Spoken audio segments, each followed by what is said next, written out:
Police versus Prabhakar Rao.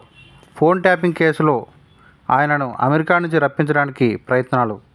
Prabhakar Rao passport suspend చేయించిన పోలీసులు శాశ్వతంగా రద్దు చేయాలంటూ కేంద్రానికి లేఖ. మరోవైపు పాస్పోర్ట్ సస్పెన్షన్ను సవాల్ చేసిన న్యాయవాదుల టీం. రాష్ట్ర స్పెషల్ ఇంటెలిజెన్స్ బ్యూరో కేంద్రంగా జరిగిన అక్రమ ఫోన్ ట్యాపింగ్ కేసులో కీలక నిందితుడైన ఆ విభాగం మాజీ చీఫ్ టి. ప్రభాకర్ రావును అమెరికా నుంచి రప్పించడానికి పోలీసులు అన్ని ప్రయత్నాలు చేస్తున్నారు.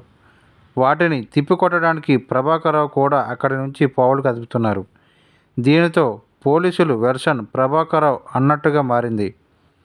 ఎస్ఐబికి సుదీర్ఘకాలం నేతృత్వం వహించిన టి. ప్రభాకర్ రావు గత ఏడాది డిసెంబర్ 4న అసెంబ్లీ ఎన్నికల ఫలితాలను చూసిన వెంటనే రాజీనామా చేశారు. అక్రమ ఫోన్ ట్యాపింగ్ కేసు తర్వాతి పరిణామాలను గమనించిన ఆయన ఈ ఏడాది మార్చిలో తిరుపతి వెళ్ళి అటు నుంచి చెన్నై మీదుగా అమెరికా వెళ్ళిపోయారు. ప్రస్తుతం అక్కడ టెక్సాస్లో ఉండి వైద్యం చేయించుకుంటున్నట్లు తెలుస్తుంది. ప్రభాకర్ రావు తనపై అరెస్ట్ వారెంట్ జారీ చేయవద్దంటూ కోర్టులో అఫిడవిట్ దాఖలు చేసిన సమయంలో తాను వైద్యం కోసం అమెరికా వచ్చానని, షెడ్యూల్ ప్రకారం జూన్ 26న తిరిగి వస్తానని వివరణ ఇచ్చారు. జూలైలో ఈ మెయిల్ ద్వారా దర్యాప్తు అధికారికి లేఖ రాసిన ఆయన తనపై తప్పుడు కేసు, నిరాధార ఆరోపణలతో ఏర్పడిన మానసిక ఆవేదన కారణంగా ఆరోగ్యం మరింత క్షీణించిందని, ఇప్పట్లో తిరిగి రాలేనని స్పష్టం చేశారు.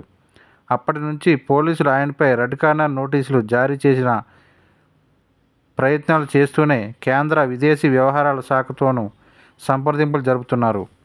తొలుత పాస్పోర్టు ఇంపౌండ్ చేయించి రాష్ట్ర పోలీసులు తొలుత ఒరిజినల్ పాస్పోర్ట్ కార్యాలయం ద్వారా ప్రభాకర్ రావు, మరో నిందితుడు శ్రవణ్ రావులు పాస్పోర్ట్లను ఇంపౌండ్, సస్పెన్షన్ చేయించారు. ఆపై ప్రభాకర్ రావు పాస్పోర్టును పూర్తిగా రద్దు చేయించాలని మరో ప్రతిపాదన పంపించారు. ప్రస్తుతం ఆ ఫైల్ విదేశీ వ్యవహారాల శాఖ వద్ద పెండింగ్లో ఉంది. ప్రభాకర్ రావు తన న్యాయవాదుల ద్వారా పాస్పోర్ట్ ఇంపౌండ్ చేయడాన్ని ఎంఈఏ జాయింట్ సెక్రటరీ వద్ద సవాల్ చేశారు. ఈ వివాదం పరిష్కారమైతే తప్ప పాస్పోర్ట్ రద్దుపై నిర్ణయం తీసుకోవడానికి ఆస్కారం లేదు. అయితే ఎవరైనా వ్యక్తిపై ఛార్జ్షీట్ దాఖలు కావడం, న్యాయస్థానం తగిన ఆదేశాలు జారీ చేయడం, నాన్ బెయిలబుల్ వారెంట్ క్రింద జారీ కావడం జరిగితే పాస్పోర్ట్ ఇంపౌండ్ రద్దుకు అవకాశం ఉంటుంది. ప్రభాకర్ రావు విషయంలో ఈ 3 జరిగిన నేపథ్యంలో ఆయన పాస్పోర్ట్ త్వరలోనే రద్దవుతుందని పోలీసులు భావిస్తున్నారు. రద్దయినా ఇప్పట్లో రావడం కష్టమే.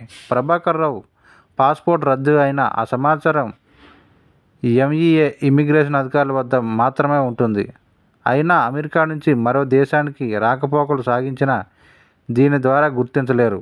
కేవలం పాస్పోర్ట్ పేజీలు అయిపోవడం, గడువు తీరిపోవడం, పోగొట్టుకోవడం వంటివి జరిగి ఆ దేశంలో ఉన్న భారత రాయబార కార్యాలయానికి వెళ్ళినప్పుడు మాత్రమే అధికారులు దాన్ని స్వాధీనం చేసుకుంటారు. ఎమర్జెన్సీ సర్టిఫికేట్ జారీ చేయడం ద్వారా బలవంతంగా భారత్కు పంపుతారు. అలా కాకుండా ప్రభాకర్ రావు తానుగా తిరిగి వస్తే విమానాశ్రయంలో ఇమ్మిగ్రేషన్ అధికారులు పట్టుకొని పోలీసులకు అప్పగిస్తారు. ప్రభాకర్ రావును అమెరికా ప్రభుత్వమే తిప్పి పంపాలంటూ మాత్రం పాస్పోర్ట్ రద్దు తర్వాత కేంద్ర హోంశాఖ ద్వారా అమెరికా దేశ ఏజెన్సీలను సంప్రదించాల్సి ఉంటుందని నిపుణులు చెబుతున్నారు. వీసాల గడువులో మతలబులు ఎన్నో ఉంటాయి.